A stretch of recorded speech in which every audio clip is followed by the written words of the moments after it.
नमस्कार मित्रों, जय माता दी। स्वागत है आप सभी का हमारे YouTube चैनल के ऊपर। आज का जो वीडियो है विशेष रूप से नवरात्र को लेकर है।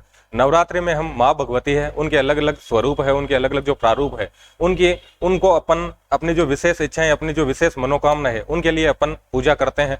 और अपने जो 9 ग्रह है वो भी कहीं ना कहीं जो 9 स्वरूप है उनसे कनेक्ट है, और उसके हिसाब से भी अपन अलग अलग उनकी पूजा करते हैं, आराधना करते हैं। और अपनी जो मनो इच्छाएं हैं उनकी पूरा करने के लिए अपन अलग से साधनाएं करते हैं, अलग से मंत्र जाप करते हैं, अलग से उनके स्तोत्र वगैरह भी अपन पढ़ते हैं।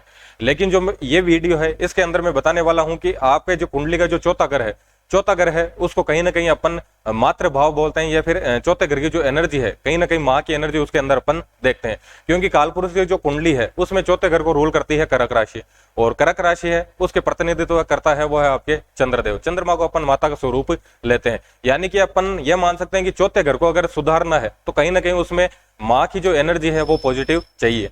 अब जो 9 ग्रह है उनको भी अपन ने 9 देवियों के जो प्रारूप है उनसे अपन ने कनेक्ट कर रखा है। अब चौथे घर में जब भी आपके नैसर्गिक अशुभ ग्रह है उनकी प्लेसमेंट हो जाती है तो अपने को किसी न किसी दिक्कत है उसका सामना करना पड़ता है। लेकिन कई बार ये भी देखा गया है कि नैसर्गिक अशुभ ग्रह है वो नहीं है चौथे घर में, लेकिन फिर भी किसी न किसी तरह की दिक्कत है बनी रहती है। घर में नेगेटिव एनर्जी है वो फील होना, या फिर घर का जो माहौल है वो तनाव, अपन ये मान सकते हैं कि तनाव की जैसी स्थिति घर के अंदर होना, छोटी छोटी बातें हैं उस पर झगड़े हो जाना, या फिर अपन ये भी मान सकते हैं कि घर के अंदर बैठते हैं डिप्रेशन के अंदर आ जाना, या फिर किसी भी तरह की अच्छी स्थिति अपन नहीं मानते हैं घर के अंदर। इसका मतलब कुंडली में जो चौथा घर है अपना वो कहीं ना कहीं पीड़ित है, उसकी स्थिति अच्छी नहीं है। अब नवरात्रि स्टार्ट हो रही है तो मैं आपको रेमेडीज बताने वाला हूं। वो रेमेडीज अगर आप नवरात्रि से स्टार्ट करते हैं और रेगुलर करते रहते हैं तो निश्चित ही आपके जो घर का माहौल है वो अच्छा होने लग जाता है। या फिर अपन ये मान सकते हैं कि घर की जो स्थिति है, आपकी जो मनोस्थिति है, वो सारी की सारी सुधरने लग जाती है। अब सबसे पहले अपन शुरू करते हैं, प्रैक्टिकली देखते हैं कि जो चौथा घर है उसमें अपने को कैसे रेमेडी क्रिएट करनी है, या फिर अपन कैसे मानेंगे कि क्या क्या रेमेडी अपने को करनी है। अब कुंडली का चौथा घर है, मेरे हिसाब से ये तो सभी को बेसिक पता है कि कुंडली का चौथा घर है वो किसको अपन बोलते हैं। कुंडली है यहाँ से आपके स्टार्ट होती है, और ये घर कौन सा है आपके चौथा घर है। 1 2 3 और 4 ये चौथा घर है। इस घर में जिस ग्रह की भी प्लेसमेंट हो जाती है उसके हिसाब से अपन अपने को अलग अलग देवी की जो प्रारूप है उनकी पूजा करनी होती है अपने घर की स्थिति अच्छी रखने के लिए। अब जो चौथा घर है उसमें अगर प्लेसमेंट हो जाए आपके सूर्य देव की, चौथे घर में अगर सूर्य देव की प्लेसमेंट है तो आपको माँ गायत्री है उनकी आराधना करनी चाहिए। वहीं पे चौथा ग्रह है उसमें प्लेसमेंट हो जाए आपके चंद्रदेव की, यानी कि चंद्रमा ग्रह है उनकी प्लेसमेंट हो जाए आपको, तो आपको पूजा करनी चाहिए माँ गौरी की। इसके अलावा चौथा जो ग्रह है उसमें आपके प्लेसमेंट हो जाए मंगल देव की। अगर मंगल देव की प्लेसमेंट हो गई इसका मतलब आपको पूजा करनी होगी आपकी कुल देवी की। इसके अलावा चौथा जो ग्रह है उसमें प्लेसमेंट हो जाए आपके बृहस्पति देव की।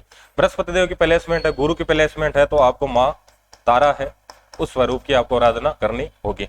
इसके अलावा आपकी प्लेसमेंट हो जाए शुक्रदेव की। शुक्रदेव की प्लेसमेंट है तो माँ लक्ष्मी है, यानी कि माँ भगवती है, उनका जो लक्ष्मी माता का स्वरूप है उनकी पूजा आपको करनी होगी।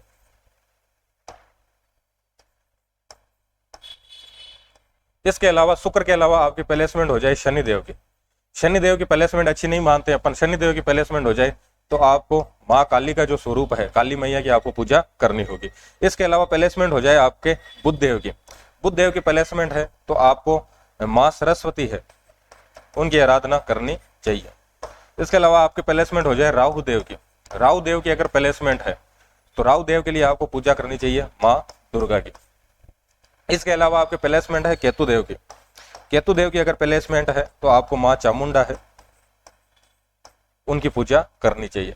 सीधी सी कहानी यह है कि जो चौथा घर है, अब चौथा घर है उसको अपन मातृभाव बोलते हैं, या फिर जो माता का घर है वो मानते हैं। माता की स्थिति अपन चौथे घर से देखते हैं। अब चौथे घर में अगर अपने को पॉजिटिव रिजल्ट लेने हैं तो कहीं ना कहीं जो देवी के स्वरूप है उसी के हिसाब से अपने को उनकी पूजा करनी होगी, उनके मंत्र जाप करने होंगे, उनके स्तोत्र जाप है वो सारे करने होंगे, तभी अपने को चौथे घर के अच्छे रिजल्ट आ पाएंगे, या फिर जो घर का माहौल है अपन ये मान सकते हैं कि वो सुधार पाएंगे अपन।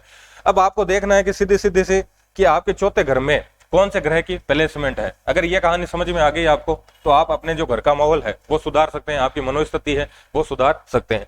अब आपको पता चल गया कि आपके चौथे घर में है पर्टिकुलर इस ग्रह की प्लेसमेंट है, जैसे कि आपको पता चल गया कि आपके चौथे घर में सूर्य देव की प्लेसमेंट है, तो अब आपको माँ गायत्री है उनकी आराधना करनी चाहिए। उनका कोई भी मंत्र है, कोई भी स्तोत्र है, उसका आपको ज्यादा से ज्यादा जप करना चाहिए, और ये स्टार्ट कर सकते हैं आप नवरात्रि से। इसके अलावा अगर आपको पता चल गया कि आपकी प्लेसमेंट है चंद्रदेव की, तो चंद्रमा की अगर चौथे घर में प्लेसमेंट है, आपको किसी भी तरह की दिक्कत फील हो रही है घर के अंदर, तो माँ गौरी है उनकी आपकी आराधना करनी चाहिए। मंगल देव की प्लेसमेंट है तो आपकी जो भी कुलदेवी है उनकी आराधना आपको करनी चाहिए। बृहस्पति देव की प्लेसमेंट है तो माँ तारा है उनकी आराधना करनी चाहिए।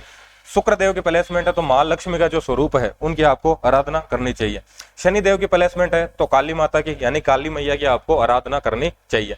बुध देव की प्लेसमेंट है तो आपको माँ सरस्वती है उनकी आराधना करनी चाहिए। राहु देव है उनकी प्लेसमेंट है तो माँ दुर्गा की आराधना।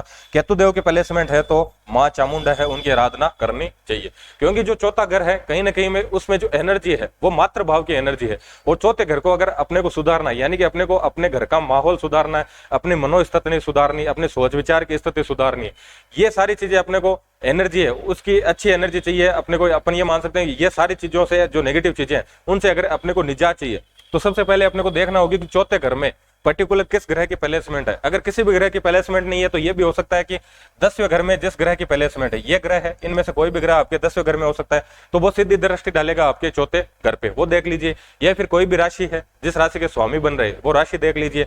इसके हिसाब से आप जो आपके पर्टिकुलर जो देवी आ रही है, देवी का जो प्रारूप आ रहा है, उस प्रारूप की अगर आप पूजा करते हैं तो निश्चित ही आपके घर का माहौल है वो धीरे धीरे करके सुधरने लग जाता है। घर की स्थिति है पूरी अपन ये मान सकते हैं कि कंट्रोल के अंदर आ जाती है, आपकी जो मनोस्थिति है वो भी सुधरने लग जाती है। धन्यवाद।